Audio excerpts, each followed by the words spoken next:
അങ്ങനെ നമ്മുടെ ചിങ്ങമാസം വന്നെത്തി. എല്ലാ മലയാളികളുടെയും വിശേഷപ്പെട്ട മാസമാണ് കേട്ടോ ഇത്. നമ്മുടെ പൊന്നോണം വരവാകുന്ന മാസം. അതുകൊണ്ട് തന്നെ നമ്മുടെ തിരുവനന്തപുരത്തിൻ്റെ അഹങ്കാരമായ ആറ്റുകാലമ്മയുടെ ദർശനത്തിൽ നിന്ന് തുടങ്ങാമെന്ന് വിചാരിച്ചു. വന്നപ്പോൾ ജനസാഗരം. അങ്ങനെ ഞാനും അമ്മയും ചേച്ചിയും അച്ഛനും കൂടി നടരാജയാക്കി. പിന്നെ മെല്ലെ കയറി ദേവിയെ തൊഴാമെന്ന് വിചാരിച്ചപ്പോൾ അതിനേക്കാളും വലിയ ക്യൂ.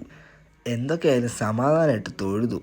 രാവിലെ എണീറ്റ് കുളിച്ച് മുണ്ടൊക്കെ എടുത്ത് നല്ല ഫ്രഷായിട്ട് അമ്പലത്തിൽ പോയി തൊഴുന്നത് അത് വേറൊരു മൂഡാണ് കേട്ടോ. വേറൊന്നുമല്ല, നല്ലൊരു പീസ് മൈൻഡാണ്. എന്തൊക്കെ പറഞ്ഞാലും അമ്പല ദർശനം നടത്തുന്നത് വല്ലാത്തൊരു പോസിറ്റീവ് മൈൻഡാണ്. അവിടെ വല്ലാത്തൊരു സമാധാനം കിട്ടും. ഇത് എൻ്റെ അമ്മയുടെ കുടുംബക്ഷേത്രമാണ് കേട്ടോ. അവിടെ ഇറങ്ങിയപ്പോൾ ഇവിടെയും കൂടി ഇറങ്ങിയിട്ട് പോകാമെന്ന് വിചാരിച്ചു. വലിയ തിരക്കും ബഹളമൊന്നും ഇല്ലാത്തതുകൊണ്ട് നല്ല വൃത്തിക്ക് സമാധാനമായിട്ട് തൊഴാൻ പറ്റി. എല്ലാ വിഷമങ്ങളും പറഞ്ഞു തീർത്തു. ഇത് വൈകിട്ടത്തേക്ക് നടത്തിയ ദർശനമാണ് കേട്ടോ. നമ്മുടെ അടുത്ത അഹങ്കാരമായ പത്മനാഭസ്വാമി ക്ഷേത്രം. പത്മനാഭസ്വാമി ക്ഷേത്രം കാണാൻ തന്നെ എന്ത് രസമാണ്. രാവിലെ ആയാലും വൈകിട്ടായാലും നമുക്കവിടെ പോയി ഇരിക്കാൻ തന്നെ വല്ലാത്തൊരു സമാധാനമാണ് അല്ലേ. ഇത് അവിടുത്തെ കുറച്ച് കാഴ്ചകളാണ്. ഇനി അടുത്ത വ്ലോഗ് വരുമ്പോഴേക്കും ഗുഡ് ബൈ.